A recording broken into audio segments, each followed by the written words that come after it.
don't really know how to explain it to him either. Or maybe you could give me some guidance on how to answer that question properly for him. As we're living here in America, I think a lot of people are confused by that. Sure.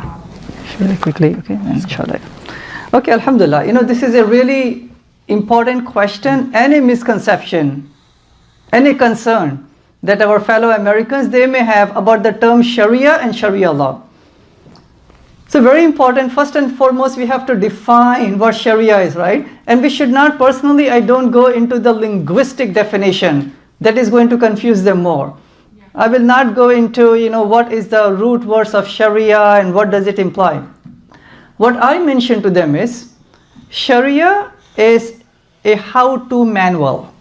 When we go to a new work, there is a employee's handbook. When we go to a new school to study, that's a student's handbook. So I say that Sharia is Allah's guidance. It's a how-to manual of how humans can live with God's guidance with justice, harmony, unity, and peace for all. It's a how-to manual. Easy to understand with any person that we converse. Number one is the definition.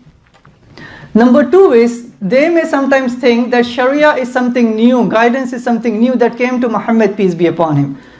So I mentioned to the non-Muslims is that, when they look into the Old Testament, the 10 Commandments, which are there in the Bible, in the Old Testament, Exodus chapter 20, verse number 3, Deuteronomy chapter 5, verse number 6, the 10 Commandments, we say that that was the Sharia given to Prophet Moses, peace be upon him, and his people.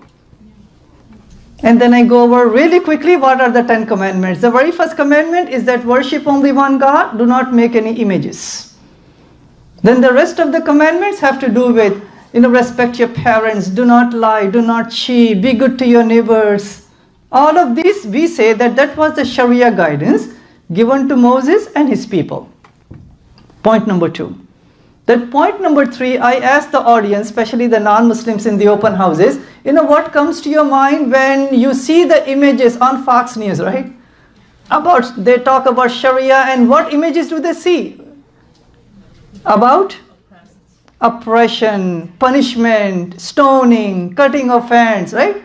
So then I give them, so this is point number three, I give them an analogy. I mentioned to them that suppose if aliens, if they're out there, if they come down to earth and they ask me the question, Sabir, what is the US Constitution all about? And if I tell them that the US Constitution punishes people by capital punishment, that's all I say, then they leave. Am I doing justice to the US Constitution? Why not? It's much more, right? I'm just mentioning what? The punishment system of the Constitution. In the same way, we mentioned to the non-Muslims is that within the breadth and the beauty of the Sharia guidance, punishment is just less than 0.5%. There are 6,000 plus passages of the Quran. Less than 10 of them, they speak about the punishment in this life. If you compile all of them together, they will fill not even one page. And point number four is this. Punishment, checks and balances, prevention is always important in any civilized society. That's the reason we have the police force, we have the Homeland Security, the TSA, the Army, the Navy, because we want to have checks and balances. In the same way, within Islam, in a true Islamic state, there should be checks and balances. But these punishment system, the justice system, it cannot be taken in our own hand. It has to be the legal jurist with proper consultation, extracting from God's guidance, with proper process and witnesses. That's when the punishment is taken, not just to punish a person, but as a preventive measure mostly. So that's point number four. And the Bible also has the same punishment systems, by the way, in the Old Testament. Point number five is, that's when we come and convey the examples of other examples of the Sharia guidance. So we mentioned to the non-Muslims is that when the Quran speaks in chapter 49, verse number 13, God says, Allah says in the Quran, this is a translation, that O mankind, O humanity, I have created you from one single male and one single female and made you into people and nations and tribes that you get to know each other. Not that you may despise each other, you get to know each other. And the best amongst you is the one who is a well-mannered person. So we say to our fellow brothers and sisters of humanity that unity of humanity is part of the Sharia guidance. Muhammad, peace be upon him, he said that you're not a full believer if you eat your food and your neighbors are hungry. So taking care of the neighbors, the poor, the hungry, the needy is part of the Sharia law.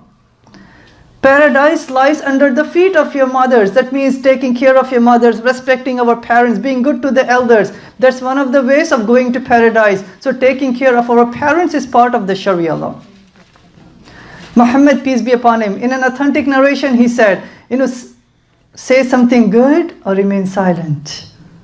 To speak always good and truthful for betterment of humanity, that's part of the Sharia law. So we give them examples just to let them know what does Sharia law means.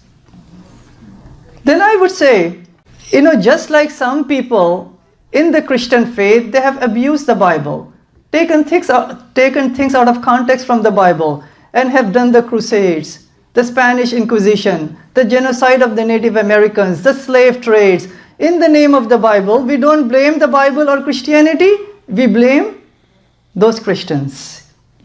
In the same way, if some people, ignorant Muslims, in the name of jihad or Sharia or the Quran, if they are doing things that goes against the Quran, we blame them but not the Quran. And last but not the least, we summarize again and we let them know. They do not fear that Sharia law is coming to the USA. It's not coming to the USA because it's already here. When the Constitution says that you are innocent until proven guilty, that is part of the Sharia law. When the Constitution says that men and women, they should be given equal pay for equal work, that is part of the Sharia law. When the Constitution says that all races are equal, that is part of the Sharia law. When I pray 5 times a day, when I give charity to the poor, I am practicing Sharia law. When I'm smiling at you and helping you, that is part of the Sharia law. So Sharia law is Allah's guidance that is going to make humanity peaceful, just, unified, moral, and a society that is going to be the best of all the societies. And that is the Sharia law. Yes.